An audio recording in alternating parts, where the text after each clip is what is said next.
नमस्कार दोस्तों, स्वागत है आपका हमारे चैनल पर। कैसे हैं आप लोग? उम्मीद करता हूं आप लोग सब कुशल होंगे। तो चलिए हम आज अपने वनस्पति विज्ञान यानी बॉटनी के लास्ट टॉपिक पादप रोग के बारे में पढ़ते हैं।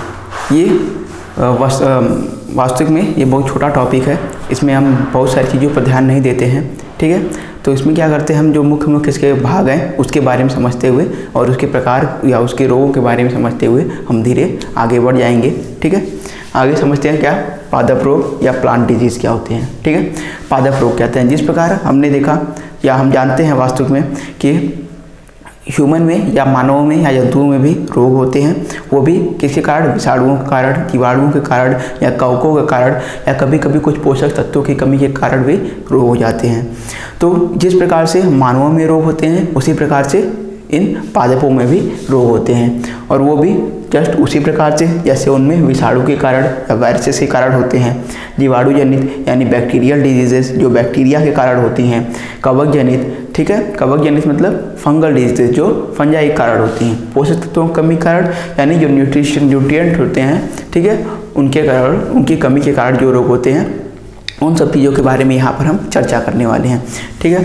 तो अब चलिए समझते हैं सबसे पहले क्या विषाणु जनित रोग या जिनको हम वायरल डिजीज कहते हैं, जो विषाणुओं के द्वारा होती हैं, ठीक है। तो सबसे पहले क्या हमारा विषाणु जनित रोग, इसमें क्या है तंबाकू का मोज़ेक रोग। क्या है सबसे पहले तंबाकू का मोज़ेक रोग। देखिए तंबाकू का मोज़ेक रोग क्या होता है। तंबाकू के मोज़ेक रोग में जब यह वायरस उस पर अटैक करता है या कह सकते हैं एक प्रकार से उसका संक्रमण होता है, तो उसमें क्या होती हैं, जो तंबाकू की पत्तियां होती हैं, तंबाकू की जो पत्तियां होती हैं वो कैसे हो जाती हैं, वो सिकुड़ जाती हैं। और कैसे हो जाती हैं, छोटी हो जाती हैं, सिकुड़ कर छोटी हो जाती हैं। किस में? तंबाकू के मोज़ेक रोग में। समझ में आया? तंबाकू का मोज़ेक रोग जो होता है उसमें क्या होती हैं, जब इस वायरस का संक्रमण होता है तो पत्तियाँ सिकुड़ कर क्या हो जाती हैं, छोटी हो जाती हैं। तो वह किस वायरस के कारण होता है यह समझते हैं। उसका नाम है टोबैको। उसका क्या नाम है? उसका नाम है टोबैको मोज़ेक वायरस। क्या नाम है? टोबैको मोज़ेक वायरस, या जिसको हम शॉर्ट फॉर्म में TMV के नाम से जानते हैं। किस नाम से? TMV टोबैको मोज़ेक वायरस, ठीक है। टोबैको मोज़ेक वायरस के कारण तंबाकू का मोज़ेक रोग होता है। उसमें क्या होता है, तंबाकू की पत्तियां सिकुड़कर छोटी हो जाती है, ठीक है। आगे दूसरा हमारा क्या, आलू का मोज़ेक रोग, जो उसी तरह है जैसे टोबैको का मोज़ेक रोग था, इसमें भी क्या है, आलू का मोज़ेक रोग। आलू का मोज़ेक रोग क्या होता है, देखिए आलू के मोज़ेक रोग में भी जस्ट वही चीज़ें होंगी। आलू की पत्तियां जो होती हैं वह सिकुड़ जाती हैं। इसमें क्या होता है, आलू का जो पौधा होता है इस वायरस के संक्रमण के कारण छोटा हो जाता है, बौना होता है, और कह सकते हैं जब पौधे संक्रमित होंगे तो उसमें फल या कह सकते हैं आलू का उत्पादन या जो भी उसके फल होंगे उसमें उत्पादन नहीं होगा, ठीक है। तो आलू का मोज़ेक रोग क्या होता है, उसमें आलू में संक्रमित होता है तो उसकी पत्तियां वगैरह या पौधा बौना या छोटा हो जाता है। वह किसके कारण होता है, किस वायरस के कारण होता है यह समझते हैं।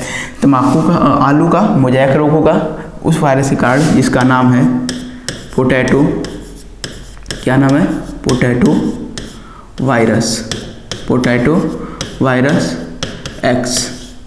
Virus x. ऐसी संज्ञा वैज्ञानिकों ने दी है। क्या नाम दिया है, पोटैटो वायरस एक्स, ठीक है, जिसके कारण आलू का मोज़ेक रोग होता है। यह क्या है, एक वायरस है, इसीलिए इसको किस में रखा गया, वायरल डिजीजेस में। आगे बंकी टॉप ऑफ बनाना यानी समझ रहे हैं आप, केला, या इसको हम पपाया भी कहते हैं, या पपीते में भी यह रोग प्रायः पाया जाता है। बंकी टॉप ऑफ बनाना या पपाया पपीता दोनों में यह रोग पाया जाता है। तो बंकी टॉप ऑफ बनाना, सबसे पहली चीज़ क्या, यह किस वायरस के कारण होता है इसको पहले ही समझ लेते हैं। क्या होगा, यह होगा आपका बनाना वायरस 1, ठीक है। बनाना वायरस 1 के कारण बंकी टॉप ऑफ बनाना होता है। अब इस रोग में क्या होता है, इस रोग में होता है ये जो आपके केले होते हैं उसकी जो पत्तियां होती हैं वो क्या होती हैं, सिकुड़कर ऊपर शिखा मतलब जो सबसे ऊपरी भाग होता है उस पर सिकुड़कर कैसे गुलाब के समान हो जाती हैं। जैसे पत्तियां ऐसे नीचे की तरफ लटकी हुई हैं। जब इस वायरस का संक्रमण हुआ तो उस समय क्या होगा, ये जो पत्तियां होती हैं ये पत्तियां प्रायः सिकुड़कर ऊपर की तरफ छोटी छोटी या कैसे पौधा क्या हो जाए, बौने हो जाएंगे। उसमें क्या होगी, पत्तियां सिकुड़कर ऊपर ऐसे गुलाब के रूप में आकृति ले लेते हैं प्रायः। तो यह किस कारण होता है, बनाना वायरस 1, ठीक है। आगे क्या है, रंग परिवर्तन रोग। देखिए रंग परिवर्तन मीन्स इसमें क्या होता है, जो पत्तियाँ होती हैं उनका कलर चेंज हो जाता है।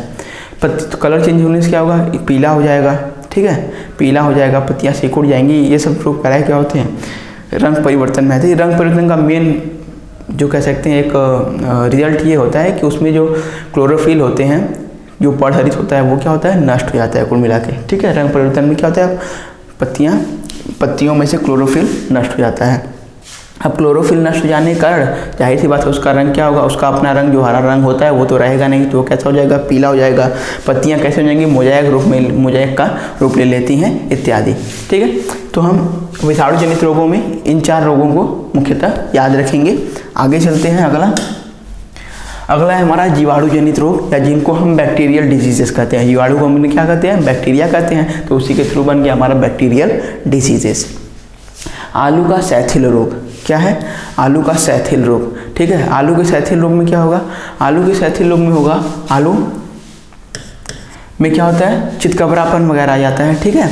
चितकबरापन आ जाता है किसमें, जीवाणु जनित रोग में। आलू के सैथिल रोग में आलू शिथिल हो जाता है, ठीक है। शिथिल का मतलब सिकुड़ जाता है, कमजोर हो जाता है, ऐसा कुछ।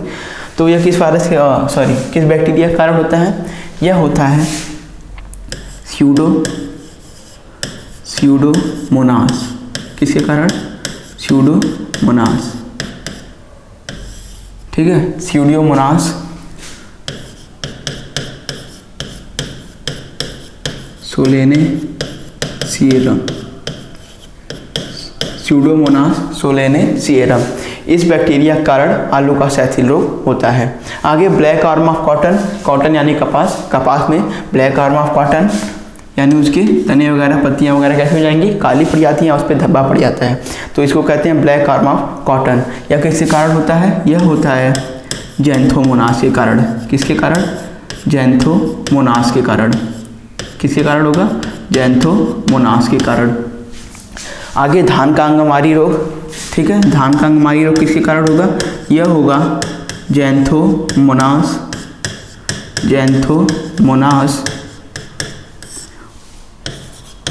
ओराइजा, ठीक है, जैंथोमोनास ओराइजा यानी जो धान की प्रजाति होती है, ओराइजा सैटिवा जिसका साइंटिफिक नेम होता है, उसी से कुछ ओरिएंटेड है ये धान और जैंथोमोनास ओराइजा, ठीक है। मेन यही आपकी जो फैमिली जैंथोमोनास, इसको आप याद रखेंगे। जैंथोमोनास के कारण आलू का सैथिल रोग, स्यूडोमोनास के कारण। धान का अंगमारी रोग, धान के अंगमारी रोग में होता है क्या है, जो धान की पत्तियाँ होती हैं उस पर एक पत्ती के एक तरफ या दोनों तरफ क्या होता है, पीला और धब्बा पड़ जाता है, ठीक है। क्या होता है, पीला धब्बा पड़ जाता है धान के अंगमारी रोग में, जैंथोमोनास ओराइजा कहते हैं, ठीक है, बैक्टीरिया है। अब सिट्रस कैंकर, सिट्रस मतलब आप समझ रहे होंगे, सिट्रस मतलब पहले भी हमने समझा, सिट्रस क्या होते हैं, जो खट्टे फल होते हैं जितने भी, उनको हम सिट्रस फ्रूट कहते हैं। तो सिट्रस मतलब जाहिर, सिट्रस कैंकर मीन्स कर्क, ठीक है, कैंकर एक तरफ कहते हैं कैंसर के टाइप का कुछ। तो सिट्रस कैंकर ये क्या होगा आपका, ये भी जैंथोमोनास, किसके कारण, जैंथोमोनास सिट्री के कारण। सिट्रस से ही बना है क्या आपका, सिट्री, जैंथोमोनास सिट्री। तो ऐसा कुछ है, साइट्रस कैंकर जैंथोमोनास सिट्री के कारण होता है। तो नींबू या संतरा वगैरह जो भी आप देखे होंगे उस पर क्या होता है, कभी कभी काले काले धब्बे टाइप के पड़ जाते हैं, वो इसी जीवाणु जनित रोग है। किसके कारण, जैंथोमोनास सिट्री के कारण होता है। उस रोग को क्या कहते हैं हम, साइट्रस कैंकर। ये आप समझते हैं, मेन काम आपका क्या है, मेन काम आपका है आप इन रोगों को याद रखें। इनके जो वाहक हैं उनको आप याद रखें या ना रखें, वो आपके ऊपर डिपेंडेंट करता है आप कितना याद करते हैं, ठीक है। आप इनको याद रखें, लेकिन याद करेंगे तो आपके लिए बेनिफिशियल ही होगा। लेकिन जो आपका मेन कार्य है कि अब जैसे पूछता क्या है, जैसे आपसे पूछ लिया कि आलू का सैथिल रोग यह कैसा रोग है, जीवाणु जनित, विषाणु जनित, या कह देगा कवक जनित, या इनमें से कोई नहीं, या कह सकता है पोषक तत्वों के, तो आप क्या मारेंगे ऑप्शन, मार देंगे जीवाणु जनित रोग होता है। तो ऐसा ही आपको ऑप्शन के थ्रू मिलेगा जरूर। ये आपके जो वाहक होते हैं ये शायद ही बहुत कम ही पूछे जाते हैं, या न के बराबर समझ लीजिए, लेकिन ये जो है आपका ये जरूर पूछा जाता है कि ये जीवाणु जनित रोग है, विषाणु जनित रोग है, ये चीज़ें आपके पूछ जाती है। तो आप मुख्यतः किसको, इन रोगों को याद रखिए, ठीक। मेन आपका काम क्या है, इन रोगों को आप याद रखिए। चलिए आगे, कवक जनित रोग या जिनको हम फंगल डिजीजेस कहते हैं। कवक जनित रोग या जिनको हम क्या कहते हैं, फंगल डिजीजेस। फंगल डिजीजेस क्या है, इसमें आएगा आपका red root of sugar cane. Sugar cane, आपने गन्ना देखा होगा, गन्ना जब आप छीलते हैं तो उसके बीच में लाल लाल की धारियाँ पड़ी होती हैं गन्ने के अंदर, तो आपको क्या है, वही है आपका red wood of sugar cane. लाल लाल धब्बा कह सकते हैं तरफ से, या लाल लाल धारियाँ पड़ जाती हैं उसमें, या गन्ने के जड़ में लाल लाल धारियाँ पड़ जाती हैं कह सकते हैं, उसी को कहते हैं red wood of sugar cane. वह कैसा जनित रोग है, कवक जनित रोग है, या जिसको हम फंगल डिजीजेस भी कहते हैं। किसके थ्रू होता है, कवक के थ्रू होता है, फंगस के थ्रू। वो क्या होते हैं, वो फंगस ही होते हैं जो लाल धारियाँ पड़ी होती हैं। आगे मूंगफली का टिक्का रोग, मूंगफली का टिक्का रोग, मूंगफली के टिक्का रोग में आपने देखा होगा मूंगफली क्या होती है, जो खाने पे खट्टापन वगैरह होता है वो क्या है, मूंगफली का टिक्का रोग ही होता है। आलू का वाट रोड, ठीक है, wilt disease of potato, sorry watt disease, wilt उसमें था सैथिल रोग में। तो ये कवक जनित रोग हैं कुछ, ठीक है, इनको आप याद रखिएगा। आगे चलते हैं, पोषक तत्वों की कमी से कौन से रोग होते हैं। तो पोषक तत्वों की कमी से हमने एक सारणी बना ली है, ठीक है। तो इन चीज़ों को हमने पहले ही लिखा कि लिखने में हमारा समय व्यर्थ न हो, इससे वीडियो काफ़ी लंबा होगा, तो हमें कम समय में अधिक से अधिक आउटपुट चाहिए, इसलिए हम क्या करते हैं, पहले ही लिख लेते हैं चीज़ों को, और जिससे हमको समझाने में आसानी रहती है, आपको समझने में आसानी रहती है, आपके समय की बचत होती है, ठीक है। जहाँ चीज़ें ज़्यादा क्रिटिकल होती हैं वहाँ हम लिख कर भी समझाते हैं। जस्ता, जस्ते की कमी से क्या होता है, आम एवं बैगन में लिटिल लीफ। आम या बैगन की जब पत्तियां छोटी हो जाती हैं तो वो किसके कारण है, जस्ता कारण। ये क्या है, जस्ता वगैरह ये सब जितने भी ये पोषक तत्व जैसे हमारे शरीर में है, जैसे हमारे अंदर प्रोटीन की कमी हुई, तो प्रोटीन की कमी से हमें क्वाशियोरकर या मरासमस जैसे रोग होते हैं, ठीक है। तो उसमें क्या होता है, वो हमारे शरीर के पोषक तत्व हैं, अगर उसकी कमी हमारे अंदर हुई तो जाहिर सी बात है कोई ना ये पोषक तत्वों की एक निश्चित मात्रा होती है, आप सब जानते हैं। अगर उससे एक अधिक मात्रा भी हुई तब भी हमारे अंदर रोग उत्पन्न होंगे, अगर उससे कम मात्रा हुई तब भी हमारे अंदर रोग उत्पन्न होना ही होना है। तो जस्ट वही चीज़ पादपों के साथ भी है, हमारे या मानव या जंतुओं की तरह है, वहाँ पर भी क्या होगा, रोग उत्पन्न होना ही होना है, एक निश्चित मात्रा से अधिक या कम होने पर। तो जब जस्ता की कमी होगी तो किससे, आम एवं बैगन में लिटिल लीफ होगा। धान में खैरा रोग होगा, एक खैरा रोग होता है धान में खैरा रोग है। मक्का में वाइट बर्ड, ठीक है। ये तीनों रोग आपके किसके कमी कारण होते हैं, जस्ता की कमी कारण। जब पौधों में जस्ते की कमी हो जाती है तो इन सब जो या समझ रहे कि धान में जो खैरा रोग वगैरह हैं वो किसकी कमी कारण होते हैं, जस्ते की कमी कारण। आगे तांबा की कमी कारण कौन कौन से रोग होते हैं, नींबू में डाई बैग, नींबू में लिटिल लीफ, नींबू में डाई बैग, नींबू में लिटिल लीफ, ये सब तांबा की कमी के कारण जो रोग होते हैं पौधों में, ठीक है। आगे समझते हैं बोरान की कमी कारण। बोरान की कमी कारण कौन कौन से रोग होंगे, फूल गोभी में ब्राउनिंग। फूल गोभी में ब्राउनिंग का मतलब आप नाम से ही समझ गए होंगे, फूल गोभी कैसे हो जाती है, भूरे कलर की हो जाती है, उसके जो फूल होते हैं उसमें उसकी बात हम कर रहे हैं। चुकंदर में हट रॉट, ठीक है, चुकंदर में हट रॉट। आंवले में नेक्रोसिस रोग, ठीक है। तो ये सब क्या है, बोरान की कमी से होने वाले रोग हैं। आगे मैग्नीज, मटर में मार्स रोग और सलजम में वाटर कोर। मटर में मार्स रोग, सलजम में वाटर कोर, ये सब क्या है, मैग्नीज की कमी से होने वाले रोग होते हैं। तो इन रोगों को आप याद करिए रहेगा, या आप स्क्रीनशॉट वगैरह अगर लेना चाहें तो ले सकते हैं, कहीं लिखना चाहें तो ले सकते हैं, लेकिन बेसिक है, आप याद करना चाहें तो याद कर सकते हैं, लिखने की आवश्यकता नहीं पड़ेगी, ठीक है। तो यहाँ तक हमारा पादप रोगों के संबंध में जो टॉपिक था वह खत्म हुआ। अब आगे एक और टॉपिक पूछा था हमारा, क्या वो पूछा था, पादप ऊतक, प्लांट टिश्यूज, जिनकी चर्चा हमने नहीं की थी, तो हमने आपसे वादा किया था कि हम इसकी चर्चा करेंगे वो अपनी ख़त्म होने से पहले। तो जैसा कि हमारी बॉटनी खत्म होने वाली है तो उससे पहले हम क्या करते हैं, पादप ऊतकों के बारे में संक्षिप्त में समझ लेते हैं, जितना हमारे परीक्षा के लिए एग्जाम पॉइंट ऑफ व्यू से इम्पॉर्टेंट है। समझने को तो बहुत कुछ है, हम बहुत कुछ समझ सकते हैं उसमें, लेकिन जितना हमारे लिए आवश्यक है उतना ही समझेंगे, ठीक है। चलिए, तो ये हमारा पादप ऊतक की हमने पूरी सारणी बनाई है। पादप ऊतक, प्लांट टिश्यू, हमने पढ़ा था इससे पहले कोशिका। तो हमने देखा था कोशिका क्या होता है, कोशिकाओं में विभाजन वगैरह होती है, ये सब हमने चीज़ें पढ़ी थी। तो कोशिका ही मिलकर क्या बनाती हैं, कोशिका मिलकर ऊतक का निर्माण करती हैं। कई सारी कोशिकाएं जब मिल जाती हैं तो वो किसका निर्माण करती हैं, ऊतकों का निर्माण करती हैं। वही ऊतक मिलकर ऑर्गन का, अंग का निर्माण करते हैं, और वही अंग मिलकर पूरे अंग तंत्र का, ऑर्गन सिस्टम का निर्माण करते हैं, और वही ऑर्गन सिस्टम सारे अंग तंत्र मिलकर एक कह सकते हैं जीव का निर्माण करते हैं। कोशिका ने क्या बनाया, ऊतक बनाया, देख लेते हैं, ठीक है। क्या किया, सेल से क्या बना, सेल से बना आपका ऑर्गन, ठीक है, और ये सॉरी, सेल से क्या बनेगा आपका, टिश्यू बनेगा, ठीक है। सेल से क्या बनता है हमारा, सेल से बनेगा टिश्यू, यानी कोशिका से बनेगा ऊतक। ऊतक के बाद क्या बना हमारा, ऊतक से बनेगा हमारा ऑर्गन, ऑर्गन यानी अंग जो होते हैं हमारे वो बनेंगे। उसके बाद क्या बनेगा, ऑर्गन सिस्टम बनेगा। क्या बनेगा, ऑर्गन सिस्टम बनेगा, जिसको हम अंग तंत्र भी कहते हैं। अब ऑर्गन सिस्टम के बाद से क्या बन जाएगा सीधे, ऑर्गेनिज्म। ऑर्गेनिज्म जिसको हम जीव भी कहते हैं, हिंदी में भी समझ लेते हैं। सबसे पहले हमारी क्या आएगी, कोशिका बनेगी, कोशिका बनेगी। उसके बाद क्या बनेगा, टिश्यू या ऊतक बनेगा। उसके बाद क्या बनेगा, उसके बाद बनेगा आपका ऑर्गन या जिसको हम अंग कहते हैं। उसके बाद क्या बनेगा, अंग तंत्र बनेगा। उसके बाद क्या बनेगा, अंग तंत्र बनेगा। उसके बाद क्या बनेगा आपका, उसके बाद बनेगा कोशिका, ऊतक, अंग, अंग तंत्र, और क्या बनेगा, सीधे आपका जीव बन जाएगा।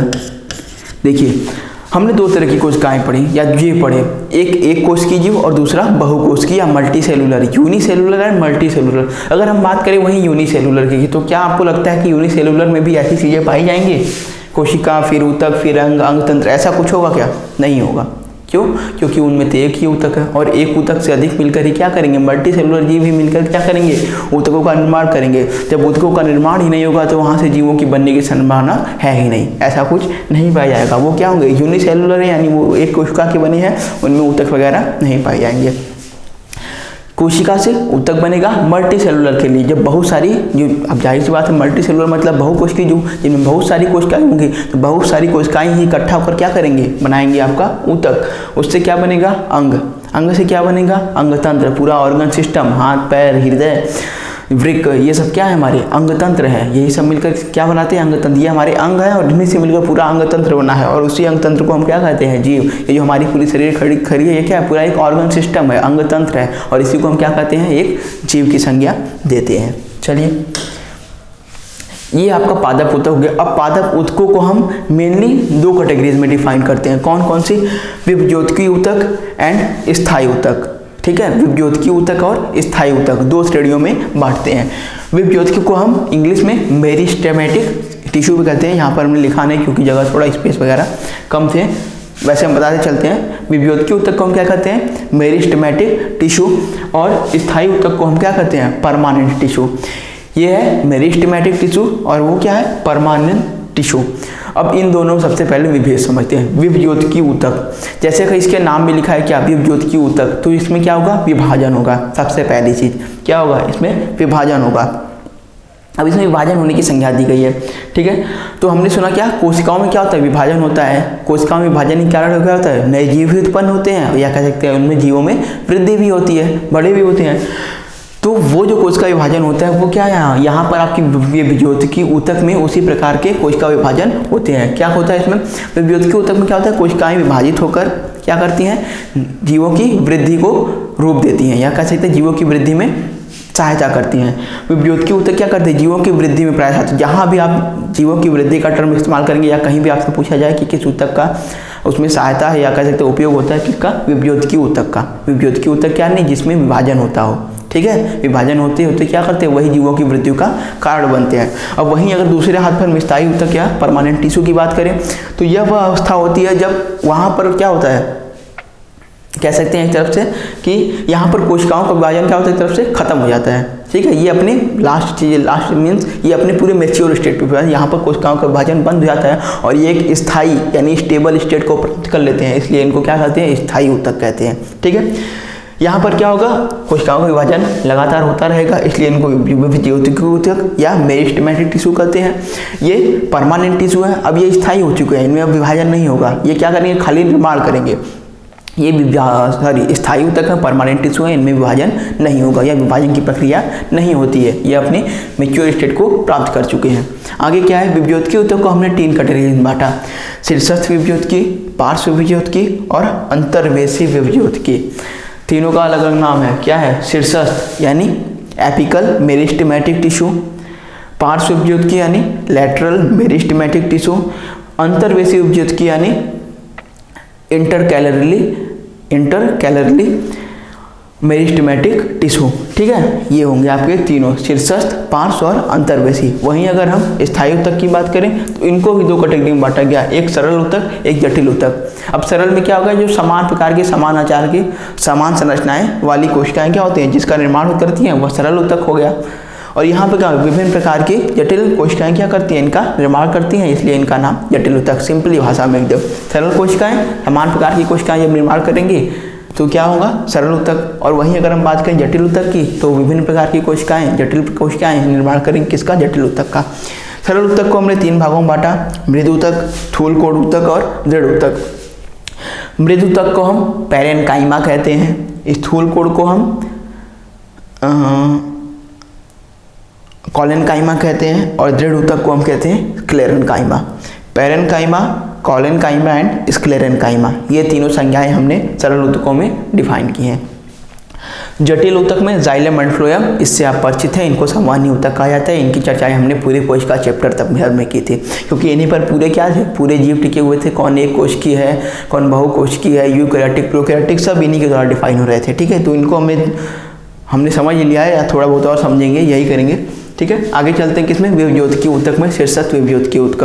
अब हमने ऐसा जाना कि विभज्योतकीय ऊतक में क्या होता है, ये पौधे की वृद्धि में भाग लेते हैं। तो जैसे सबसे पहले इसके नाम में क्या लिखा है, शीर्ष, शीर्षस्थ विभज्योतकीय, यानी कि सबसे शीर्ष भाग में उपस्थित होकर विभाजन की क्रिया करेंगे जिससे शीर्ष भाग की वृद्धि होगी, उन्हें कहेंगे शीर्षस्थ विभज्योतकीय ऊतक। यानी सबसे शीर्ष भाग में उपस्थित होकर विभाजन की क्रिया करते हैं, वहां पर क्या होता है, सबसे शीर्ष भाग की वृद्धि होती है, उसी को कहते हैं शीर्षस्थ विभज्योतकीय ऊतक, सबसे सिंपल, या एपिकल मेरिस्टेमेटिक टिश्यू भी कहते हैं। पार्श्व विभज्योतकीय ऊतक, अब पार्श्व यानी ये लैटरल मेरिस्टेमेटिक, यानी ये पार्श्व भाग में रहेंगे। जैसे एज सपोज कि ये हमारा कोई पेड़ है, ठीक है, ये हमने कोई पेड़ लिया, तो यहाँ पर जो आप ये टिश्यू देखेंगे, ये भाग देखेंगे, यहाँ पर ही होते हैं क्या आपके पार्श्व विभज्योतकीय ऊतक, या जिनको हम कहते हैं लैटरल मेरिस्टेमेटिक टिश्यू। तो लैटरल कहाँ होंगे, इस भाग में होंगे, और ये क्या करेंगे, जाहिर सी बात है इनका नाम विभज्योतकीय ऊतक है तो इसमें विभाजन होना संभव है। जब ये विभाजन करेंगे तो ये क्या करेंगे, पेड़ों की चौड़ाई को बढ़, क्योंकि ये पार्श्व भाग में स्थित है, शीर्ष भाग में नहीं है, शीर्ष भाग वाला हमने पढ़ लिया, ये क्या है, पार्श्व भाग। अब ये पार्श्व भाग में स्थित होंगे तो इस भाग को क्या करेंगे, फैलाएंगे। ठीक है, जब इनका विभाजन होगा, इनमें वृद्धि होगी तो इस भाग की चौड़ाई बढ़ेगी, यानी कह सकते हैं पेड़ों की चौड़ाई की वृद्धि में किसका भाग होता है, पार्श्व विभज्योतकीय ऊतक का, या लैटरल मेरिस्टेमेटिक टिश्यू का। किसका, लैटरल मेरिस्टेमेटिक टिश्यू का। पार्श्व विभज्योतकीय ऊतक का क्या कार्य है, पेड़ों की चौड़ाई बढ़ाना। चलिए अब पीछे समझते हैं, अगला क्या था हमारा, अंतर्वेशी विभज्योतकीय ऊतक। अब देखिए अंतर्वेशी विभज्योतकीय ऊतक की अगर हम बात करें तो जैसे मान लीजिए ये कोई शाखा निकली, इधर से कोई शाखा निकल रही है, इधर से कोई शाखा निकल रही है। ठीक है, अब अंतर्वेशी क्या है, आपने देखा कि खाली शीर्ष भाग तो बढ़ता नहीं है, उसके अलावा शाखाएं भी बढ़ती हैं। अच्छा, तना वगैरह जो दाहिने बाएं से निकलते हैं सब क्या होते हैं, ये भी तो बढ़ते हैं। तो इनके बढ़ने के पीछे भी तो किसी न किसी ऊतक का हाथ होगा, है, किसका है, ये है आपका यहाँ पर अंतर्वेशी, यही है, किसका है, अंतर्वेशी। अब इसका नाम ही दिख गया है क्या, अंतर्वेशी। सारी चीजें नाम में छुपी हुई हैं, या इनको हम क्या कहते हैं, इंटर कैलोरी। ठीक है, मेरिस्टेमेटिक टिश्यू। अंतर्वेशी क्या करेंगे, ये जो साइड से शाखाएं निकल रही हैं विभाजित होकर इनमें वृद्धि करने का कार्य करते हैं। किसमें, इन सब शाखाओं को जन्म देने का, क्या कहते हैं, इनमें वृद्धि करने का कार्य कौन करता है, अंतर्वेशी। सबसे ऊपर भाग में, अब यही मान लीजिए सबसे ऊपर वाला भाग है, यहाँ पर क्या होगा, यहाँ पर आपका होगा क्या था, एपिकल, एपिकल जिसको हम कहते हैं शीर्षस्थ। ठीक है, कौन होगा, शीर्षस्थ, शीर्षस्थ विभज्योतकीय ऊतक, सबसे ऊपरी भाग में।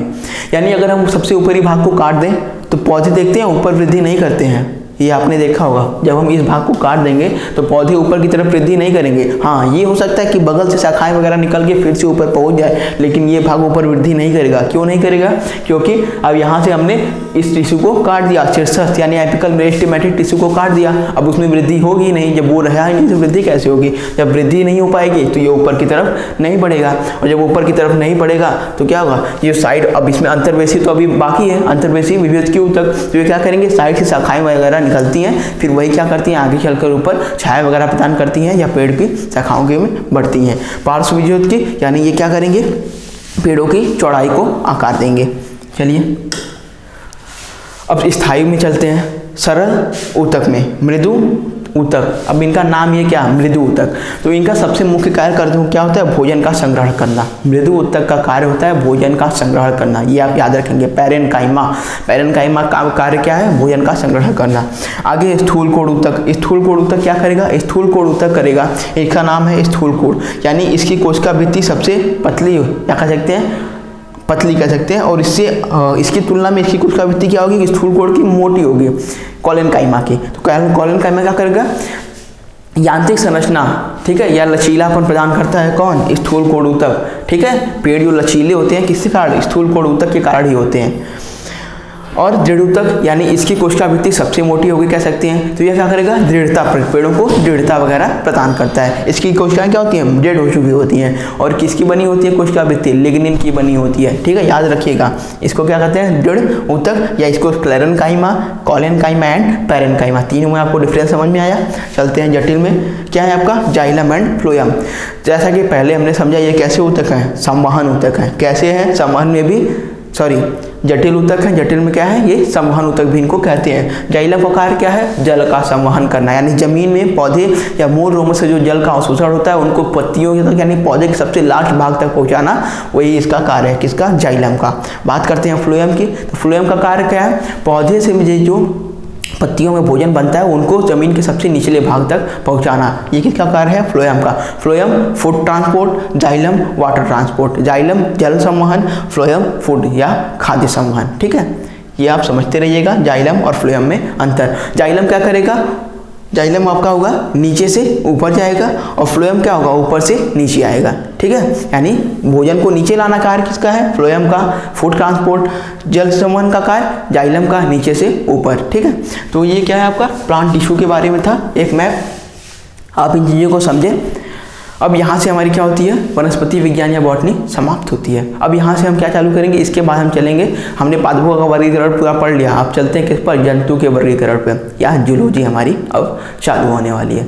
ठीक है, तो आप चाहिए तो हमने पूरी बॉटनी पढ़ा दी है। आप अगर जो वीडियो नहीं देखे हो तो आप पीछे जाके प्लेलिस्ट में देख सकते हैं, हमारे यहाँ प्लेलिस्ट क्रिएट हो चुकी है, आप वहाँ पर जाकर हमारे वीडियोस को पीछे देख सकते हैं। बायोलॉजी के सारे वीडियोस आपको पर डे इसी तरह मिलते रहेंगे, और हम लास्ट एंड तक पूरे, जब तक पूरी बायोलॉजी समाप्त नहीं होगी तब तक हम इस वीडियो को कंटिन्यू रखेंगे। ठीक है, तब तक आप पढ़ते रहिए, मस्त रहिए।